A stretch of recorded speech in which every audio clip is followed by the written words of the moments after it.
name is Bennett, and I'm the leader of the Men's Parkinson's Disease Support Group here in Birmingham. I want to thank you for joining us today for Parkinson Association of Alabama's 2020 webinar series. During today's webinar, I'm serving as the moderator for our panel, and we'll be discussing some of the effects of Parkinson's disease in men. Our panel participants are Brian Corbett, Board President of Parkinson Association of Alabama, Ken Cater, Emeritus Director of the Parkinson Association of Alabama, Michael S. Fitz, Parkinson Association Board Member, Dr. Michael Vaughn, Associate Clinical Professor of Family Medicine at UAB, and founder and medical director of MedHealth Clinic. Now I'd like for each of our panelists to introduce themselves. Start with Brian Corbett. Hey, John. Good afternoon, everyone. I'm Brian Corbett, and I am the current president of the Parkinson Association of Alabama, and glad to be here to discuss this topic with you guys. Good day. Good afternoon. I'm Ken Cater, former board member and president of the board for the Parkinson Association of Alabama. Glad to have everybody here, and hope we all have some good conversation today. Good afternoon, everyone. My name is Michael Fitz, and I'm on the board of the Parkinson's Association of Alabama. Glad to be here. Dr. Vaughn. My name is Michael Vaughn. I'm a physician with Parkinson's. I've had Parkinson's about 3 years, and they won't let me on the board of Parkinson's, so I just have to look out for the outside in. There you go. Well, thank you all for participating. As I said, my name's John Bennett. I've been diagnosed about 9 years and been real involved with Parkinson's support groups and Parkinson's Association, as well as some research studies at UAB. So our webinar is being recorded and will be placed on the PAA's website within approximately 7 days. Excuse me. If you have questions for the panel during today's webinar, please type them in the chat box. During today's panel discussion, we'll address some of the questions most asked by men who have been diagnosed with Parkinson's disease. Let's begin today's panel discussion with the following questions. What did you know about Parkinson's disease before your diagnosis? And I'll answer that first. I was fairly familiar with it because I had an uncle that I was very close to, my mother's youngest brother, who was diagnosed with Parkinson's in the mid-70s. He wasn't as blessed as I am to have the medicine and the research and the therapies that I have. But he was quite an inspiration. He fought it, he exercised, he kept a positive attitude. And even though he's not with us anymore, he went about 20, 25 years with Parkinson's. Wow. And he's still an example to me. Anybody else got anything to add there? Yeah, I didn't know anything about Parkinson's. The basic knowledge that I had was Michael J. Fox had it and Muhammad Ali had it. And that's all I knew. Yeah. Yeah, I was kind of the same way. I knew the same as you, Michael, but I heard these stereotypical things that it was generally an older person's disease. You got it when you were much older, and it was generally characterized by people with tremor. You recognize people by their tremor. I never had a tremor, so it wasn't very recognizable to me. And past that, I really didn't know much more about it. All right. One of the presenting symptoms for me, I'm not a depressed person. This is Dr. Vaughn. But depression set in before my tremor did. And I really couldn't figure out why I was depressed. I really had no reason to be depressed. But I think that was my initial symptom of Parkinson's. Interesting. Now, my initial symptoms were a little bit different. Looking back on it, you see it now, but it wasn't apparent at first, was sleep disorders. I had difficulty sleeping and difficulty staying asleep. I fortunately have not had to battle with the depression, but it's an easy place to get into that. But the sleep deprivation and piece of that is difficult as well. So once you learn that and how to manage that, it helps a lot. There's some medications you can take to help you. Of course, exercising and diet and all that stuff helps as well. that brings up a good point. REM disordered sleep is a very common medical condition that causes insomnia. I had it. People who have REM sleep disorder have an 80% chance of getting Parkinson's. Right. So if you have REM sleep disorder or a sleep disorder, it would probably not hurt to make sure that you don't have the beginning symptoms of Parkinson's. And also, maybe if you treat that early enough, it might prevent you from getting Parkinson's. True. My actual physician, who was my sleep physician, really, I think, did me no favor, because he said, you have REM sleep disorder, but there's nothing that can be done for it other than CPAP. And he never mentioned the 80% probability that I would come down with Parkinson's, where I would have probably started a prophylactic program before. So REM sleep disorder, if you don't know what it is, it's where you have vivid dreams that you act out in bed. Your body actually goes paralyzed when you're asleep. Well, if you have REM sleep disorder, your body does not go paralyzed. So if you're being chased by a lion, or polar bear used to chase me. Anyway, and then I kicked my partner, my wife. She finally threw me out of bed, said I couldn't sleep there anymore because she was afraid to sleep with me, because she'd wake up and I'd be on top of her hitting her because I was fighting the polar bear. And so if you have symptoms of REM sleep disorder, very important, go to a sleep physician and then ask him about Parkinson's also. Right. Any other? I've done very similar things and had very similar experiences. You know, my wife kicking at her, thinking I'm kicking a football, and you know, punching at her, thinking I'm in a fight with somebody. But I've had very similar experiences. Yeah, it's very disheartening to wake up and your wife is on the other side of the room, cowering in fear. Yeah. And I haven't had any symptoms of REM sleep disorder probably for the last year or two. I do a CPAP, but I haven't had any disturbing dreams. I'm not sure whether it's because of the supplements I'm on or the prescriptions I'm on, but I haven't had any polar bear attacks in a couple of years. Good. Yeah, but I still sleep on a mattress on the floor, even when she is not mad at me. Any other early signs and symptoms? I'll answer that. I had noticed my handwriting was getting very late. Just even just to sign my name. Right. And then I and everybody that I knew noticed that my right arm didn't swing when I was walking. And so I had a problem orthopedically with my right shoulder at one time. So I thought, well, that's acting up again. So I went to the orthopedic doctor, and he's the one that told me it was Parkinson's disease. Oh, really? Wow. But rest is history.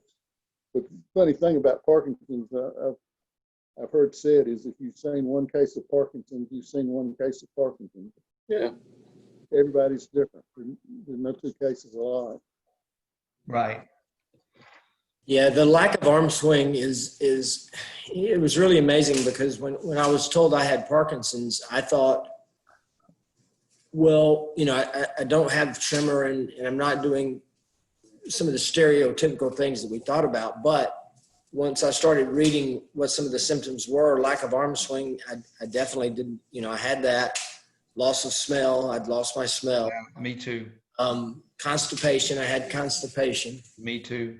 I had what I thought was like a restless leg syndrome at night. You know, I had a hard time staying still in the bed, but it might have been more along the REM line, sleep disorder lines, Dr. Vaughn, that you were mentioning, but I didn't know anything about that at the time.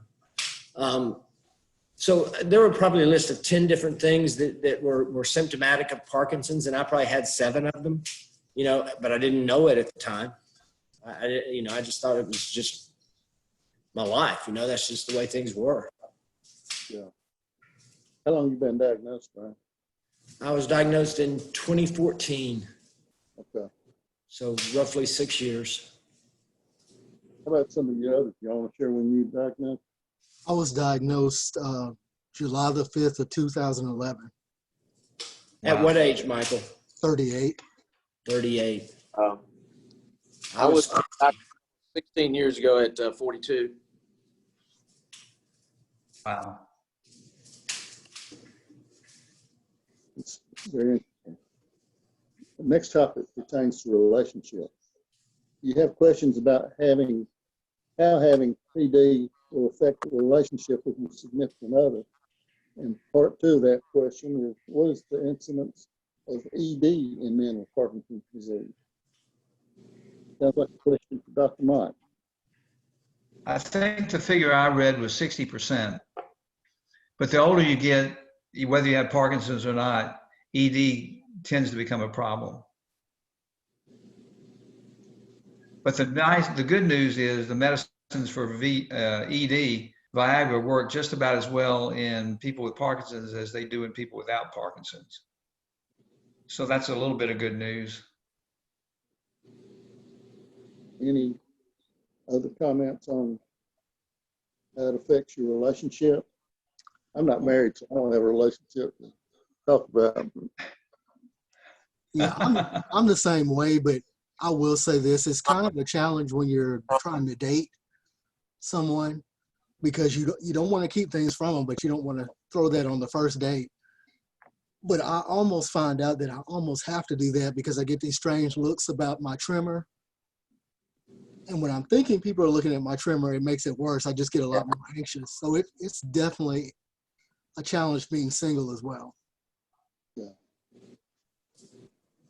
Well, being married, I think, I've been married 46 years. My wife has responded very well to me having Parkinson's, been very supportive.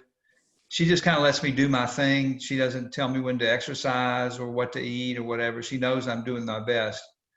One time I asked her, did it bother her with all this stuff? And she said, no, you're doing just the right thing. So it doesn't worry her too much. But I imagine there are spouses who are not happy having somebody with Parkinson's disease. It's probably not what they signed up for. Right. Yeah, no, not at all.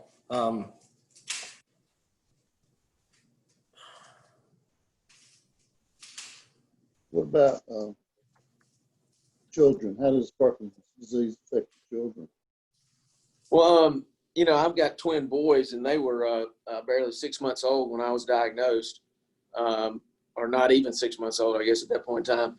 And they don't know me any other way. Michael J. Fox had this shaky dad thing, and they know me as it's shaky dad with the trimmer every now and then. They said, I talked to them about it on a regular basis, and I said, are you okay with that? And they said, yeah, little trimmer doesn't bother me any, that's just you. And so, I mean, they don't know me any differently, and they don't put any kind of prejudgments on me either. So that's kind of nice. They really accept me for who I am.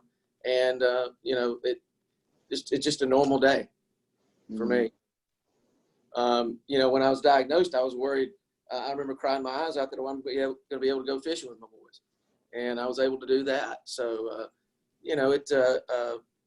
overall, it's good. And hopefully if they're learning anything from me, they're learning, how to deal with adversity. Yeah. My children are grown, but they're very supportive of me and very protective of me. But they don't let me get out with anything either. They know that staying active is the best thing that I can do. Right. Yeah. Fortunately, my son and my stepchildren were all older,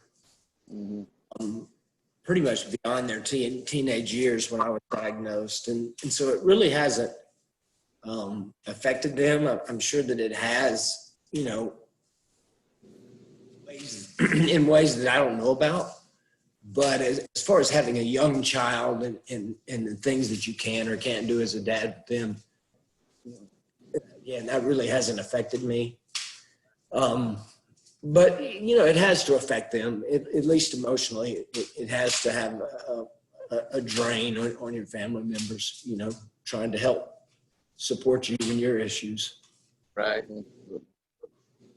I don't have any children, but I tell you, I have a close friend whose daughter came up to me and asked me, was I going to die?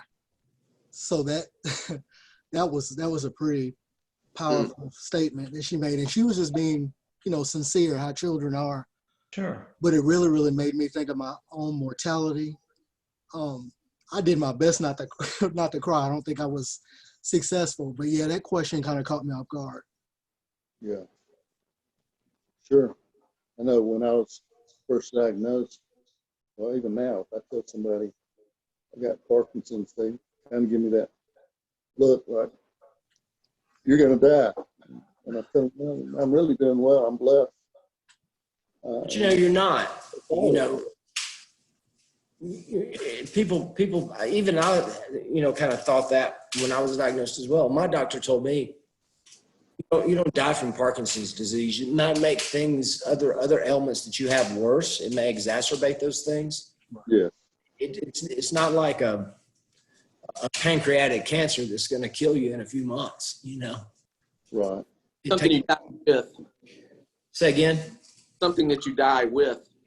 Yeah, exactly. That you die with, not necessarily from. Right. And I think we all have to face that. I think every one of us, and our spouses included, have sat back and thought about. It makes you think about your own mortality more. Sure. As we age, we all think about our mortality more, but this makes you think about it, on another level. Well, and one thing is, everybody has their issues. I hate to, the non-Parkinson's population, they have their issues and we have our issues. Sometimes we have top of other issues, but I think there's a little comfort in that knowing that everybody has their own struggles that they deal with. And I think how you handle those and how you react to those can set a tone. Mhm. Yeah, I agree. You got to wake up ready to fight every morning. Exactly. Yes. It's been an amazing journey. I don't think either one of us in this group would want to recommend it to anybody. We wouldn't want anybody to be in the club, but I've met some incredible people and I've done some amazing things, and so I don't have any regrets on that at all whatsoever. My hope is that we're going to find some better treatments and potentially a cure for all of us and anybody in the future that has this. But I think we're living in a time where we do have some excellent therapies to help us at this given moment. No doubt about it. I really do. Yeah, and you're right. As far as I didn't want to have Parkinson's, I don't wish it on anybody, but it's so many blessings have come out of that. The friendships I've made, the people that hopefully I've been able to help, and that's another thing that helps. Right. With depression or whatever, if you help somebody else, it's going to lift you up. Yeah, you're absolutely right, John. As a man living with Parkinson's disease, you question the physical and mental impacts on your health and whether you'll be well enough to continue working. That's a tough one. So that is something that I'm dealing with now as well. Of course, I have like memory loss. Sometimes I just don't feel good altogether. And it's really hard to be a manager or supervisor or just a plain worker. If, like, for instance, you're trying to write some notes down from a meeting, then you go back a few minutes later, you can't read it. Mm-hmm. It's been really, really frustrating. And like I said, the whole memory loss type of side effect from one of my medications. So do I stop taking the medication because it's causing me memory loss, or do I keep taking it because it makes me feel better? Right. So it's like a tough decision that you have to make, every single day. I've been working at UAB for going on 24, 25 years. So if something were to happen, and I'm not saying that it will, I can actually retire, at least from that job. And I'm really thankful that I have that opportunity if I so desire to use it. Right. Yeah. Absolutely. Well, Mike, let me ask you a question. Did Sure. you have any problems with any supervisors or anybody at UAB when you were diagnosed initially, and maybe they felt like you couldn't do your job or took something out against you maybe? Yeah, I definitely had somebody that I was dealing with about that. The frustrating part about it is, well, first of all, I waited a while. I waited probably until I felt like my tremor Was obvious. exactly. Thank you. So when I did tell the manager, she seemed to respond well at first, but then I found out later she was trying to sabotage me. Oh, wow. So it was pretty rough. And so, some of the things that she would say, I would tell her that I was dealing with it. And like I said something about memory loss, and she was like, well, you never mentioned that before.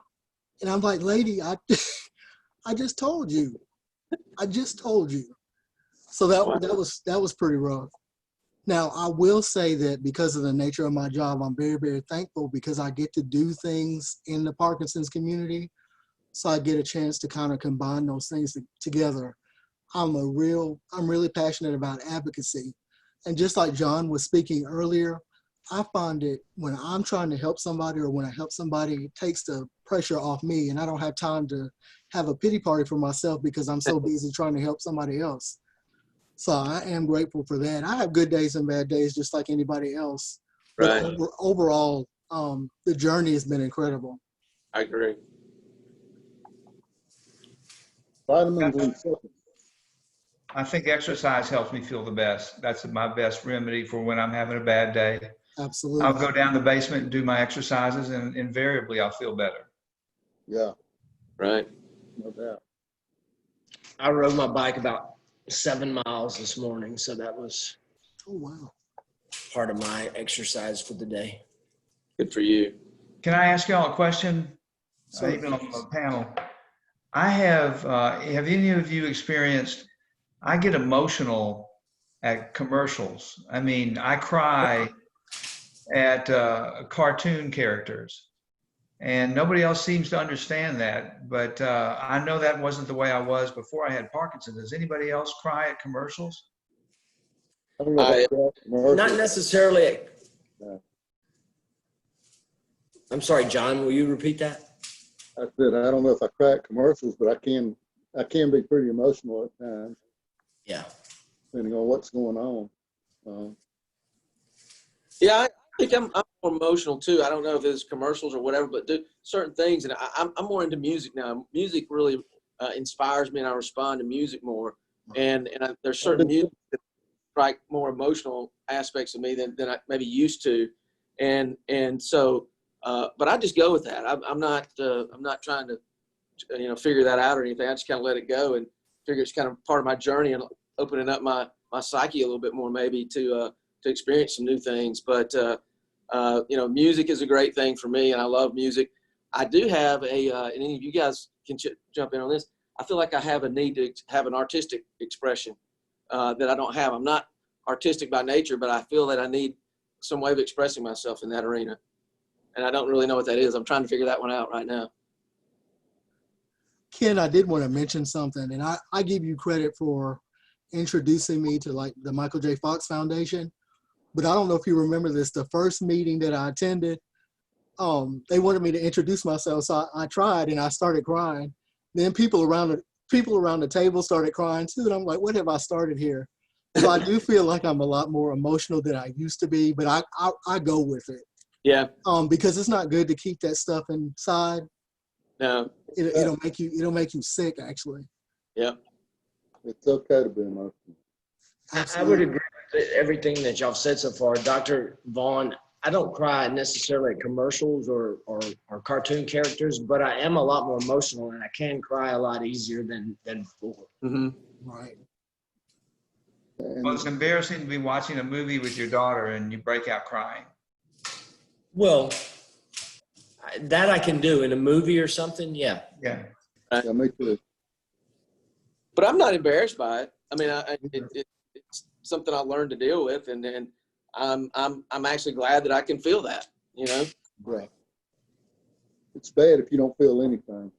Yeah, it is. That's a good point. Like the old song, you're losing all your highs and lows, then it's funny how the feeling goes away. uh, that's not good. A lot of truth to that. You know, vitamins and supplements.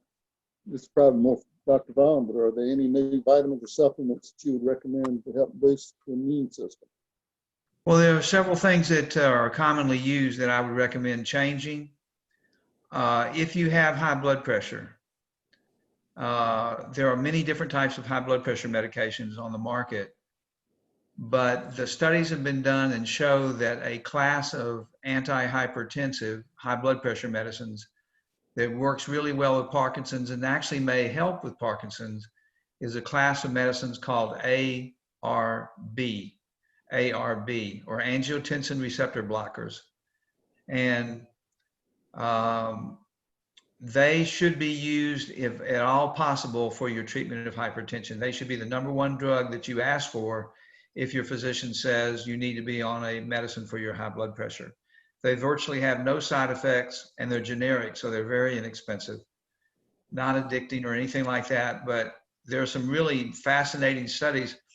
You know, Parkinson's is thought to be an inflammatory process in a certain part of your brain. That's what they think it is, and I agree with that. ARBs are very potent anti-inflammatories.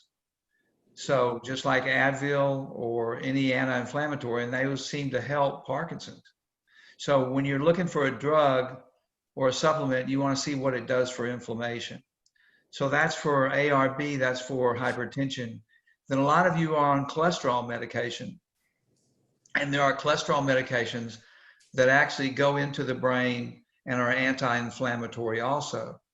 And those would go by the name of simvastatin, or also known as Zocor, or atorvastatin. Other types of cholesterol medications will not cross the blood-brain barrier and are not anti-inflammatory. So again, you need to pick Zocor or simvastatin as your cholesterol drug of choice if your physician wants you to take a cholesterol drug. So those are two very important things, and simvastatin is cheap as dirt also. Then there's one last thing. If you're depressed, a lot of times nowadays they give you what they call SSRIs, which are big words. We won't go into it, but they're like Prozac, Paxil, things like that. Most of you are familiar with them.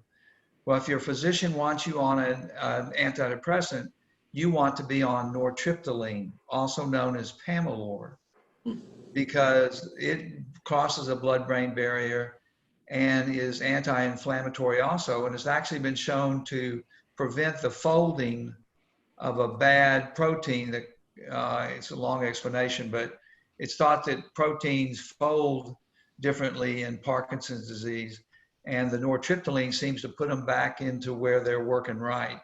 So again, generic, not expensive.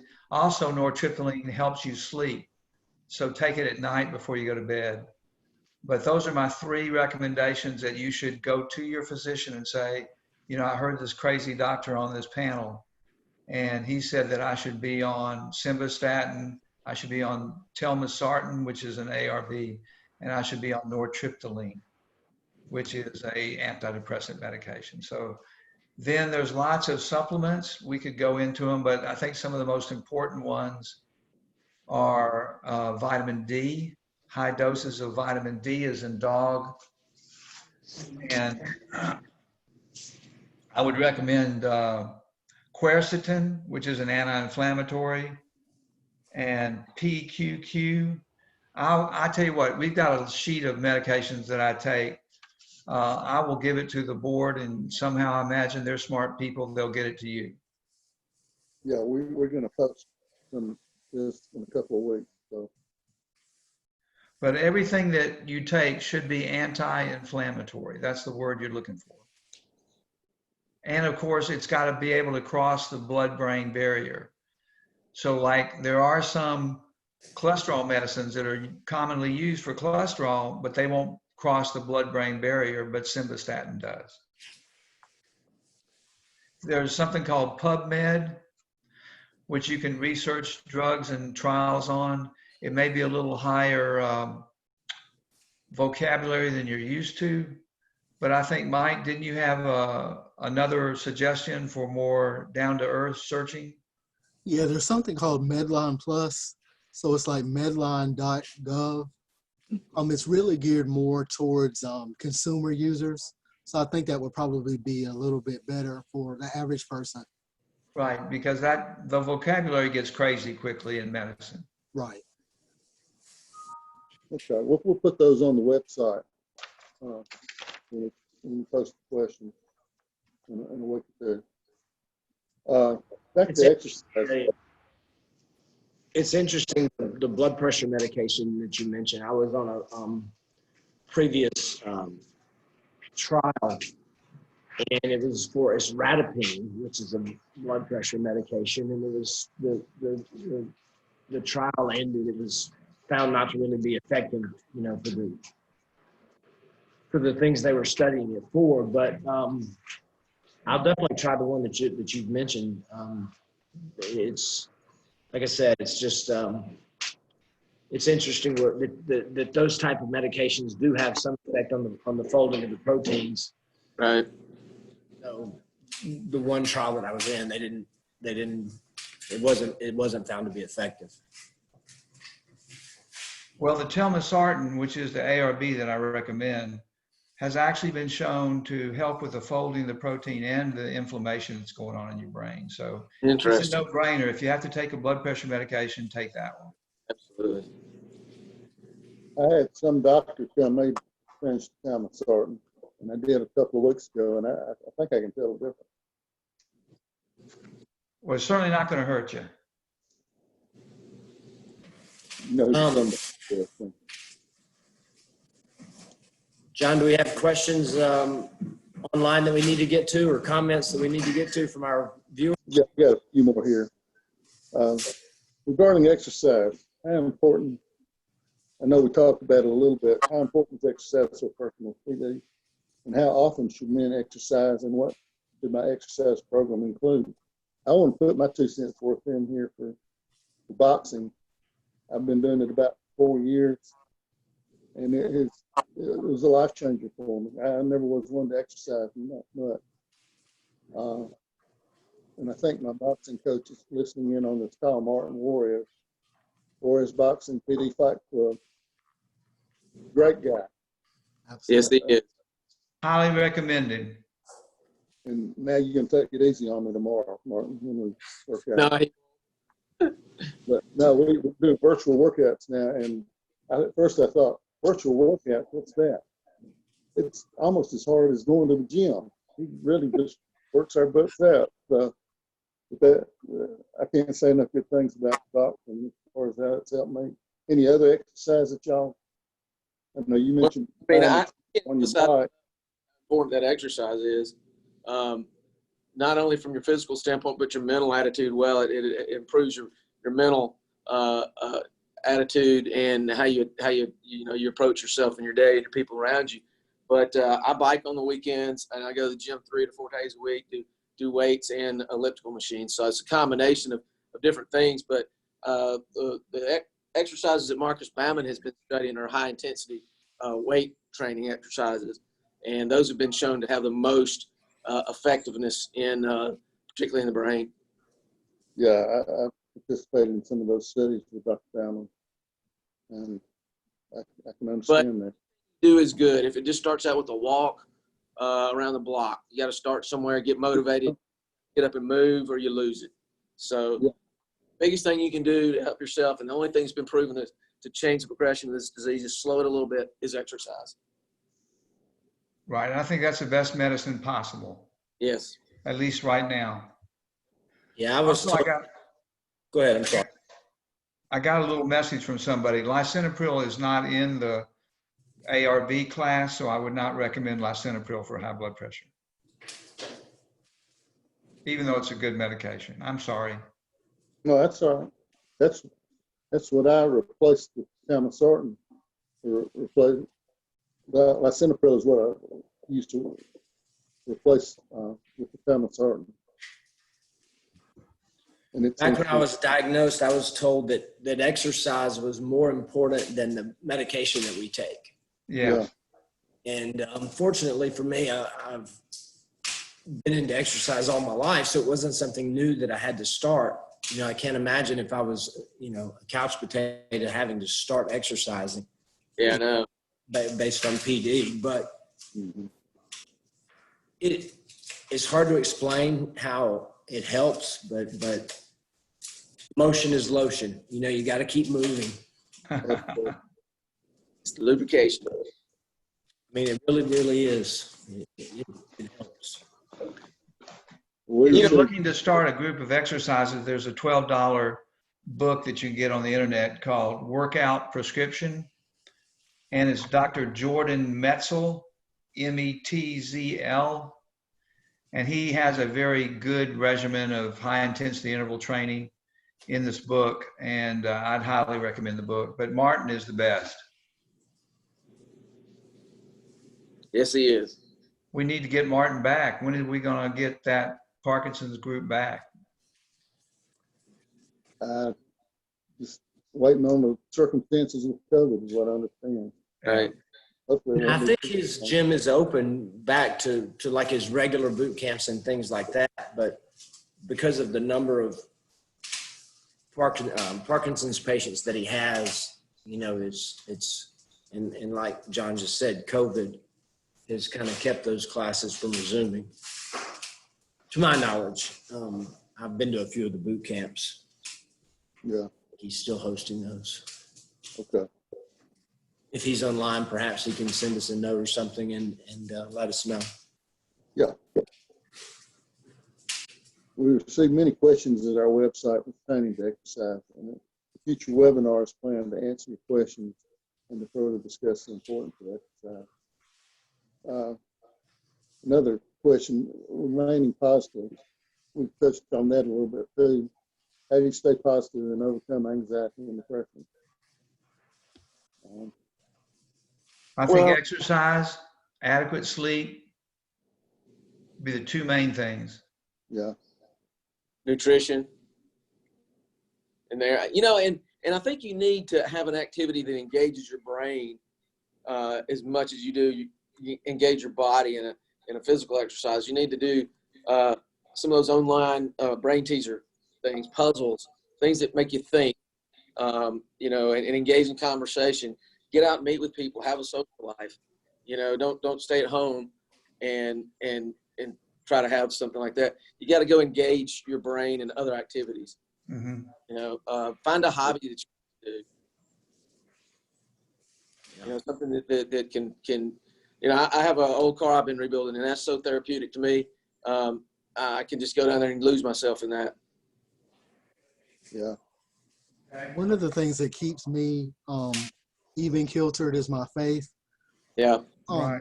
And also relationships, not with just your blood relatives, but this extended family. Yes. I wouldn't trade you guys for the world. I really wouldn't. So that kind of helps me. And then the other thing is finding like a support group, because you can actually, you know, garner some strength and encouragement when you're around other people like that, because they actually understand what you're going through. Right. Yeah. I strongly believe in support group. Yeah, Michael, I would just like to reiterate all that. I mean, the people in the community that we're in and everybody just been so good, and it's been such a great journey for me personally that I'm thankful for those relationships. I never would have had those Right. Yeah, people, you know. Yeah, believe it or not, I actually miss seeing John. I miss seeing you too, Mike. In the interest of time, we will provide answers to other questions in the Q&A format at the PAA website. John, you do have a response, I think, from Martin there. Yeah, I saw it flash up, but it went away. Can you read it, Brian? You got it there? It just says still doing the virtual for now, but hope to open back up once things settle down a little bit. But don't hesitate to give him a call. He's got a phone number listed, 370-8992, 370-8992, that he'll help you out with information regarding PD Fight Club. Okay. He also put his website up, so it's like www.paaboard, www.pdfightclub.com. And I'm sure he would appreciate if you would reach out to him that way as well. Yeah.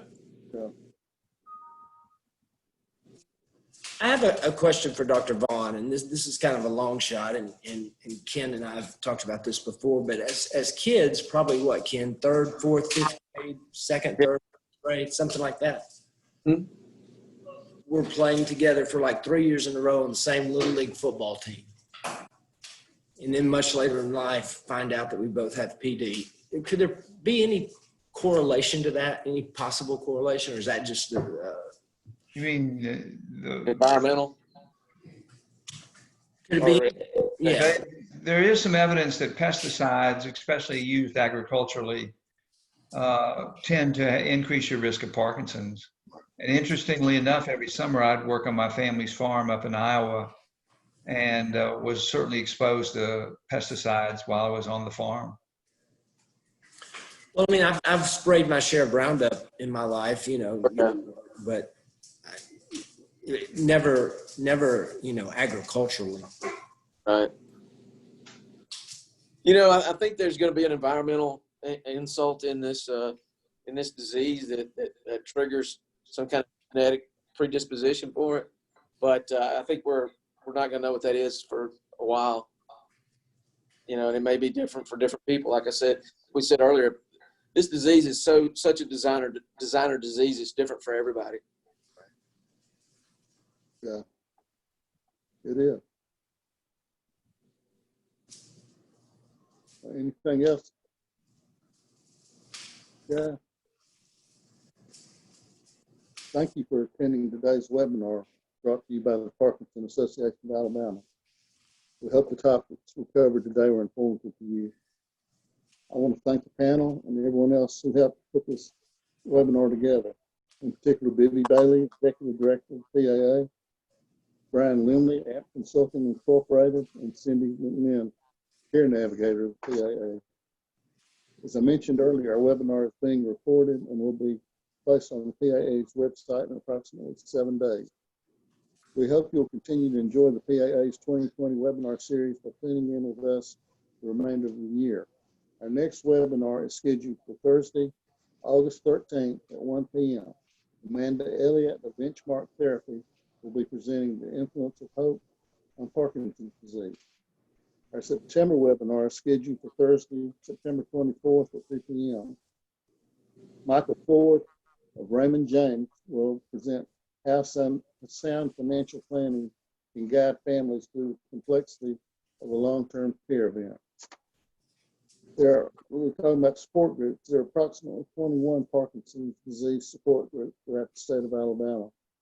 If you'd like more information on the PD support groups, you may visit the PAA Resource Center's website at www.tdlink.org, or you may reach out to PAA at 833-473-5465. Most of the PD support groups right now are not meeting in person. However, plans are underway for some of the support groups to begin meeting virtually. Additional information will be provided about virtual support group meetings with PAA's website and in the newsletter. And panel has anything else they want to bring up? Love to hear it. I think relationships are important in men. Yeah. Men by nature are kind of solitary. I know I am. And I think one of the things we ought to emphasize is just there's strength in brotherhood, and don't try to isolate yourself because it ain't going to work. Great point. Very good point. Thank you.